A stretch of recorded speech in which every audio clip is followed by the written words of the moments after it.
যেটা সুন্দর সময় কিন্তু সেটাকেই অ্যাডাপ্ট করবে। তো এই কচুরি পানার মতো যা কিছু আসছে এগুলো ভেসে যাবে। আজকের এই পৌষের আয়োজনে এসে আমি মুগ্ধ হয়েছি।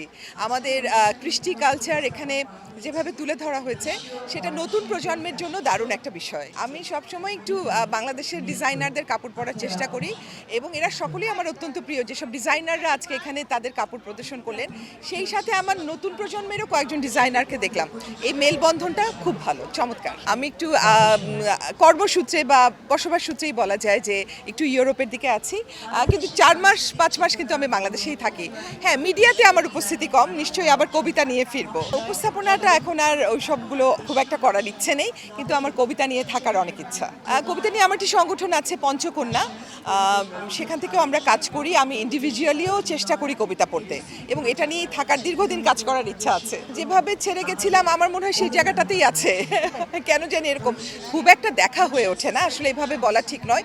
আমার মনে হয় নতুনরা খুব ভালো করছে, একটা নতুন একটা হাওয়া লেগেছে, সেটা সিনেমায়, আমাদের পেইন্টিংসে, আমাদের গানে, যে কোনো কিছুতেই। তো সেটা আমি খুব অ্যাপ্রিসিয়েট করি। বাংলা ভাষাটাকে ভালোবাসতে হবে, বাংলা ভাষাটাকে ভালোবেসে বুকে ধারণ করলে উপস্থাপনা সুন্দর হবে, আমার এটা মনে হয়। সুতরাং সুন্দর করে কথা বলা, এগুলোর জন্য চর্চা করা, এটা খুব প্রয়োজন। দেখো, মিশেলটা খারাপ, যে কোনো ভাষার ইংরেজি হলে সেটা শুদ্ধ ইংরেজিতেই বলতে হবে, বাংলা হলে সেটা একেবারে পুরোটা বাংলায় ভালো করে বলতে হবে, শুদ্ধ করে বলতে হবে।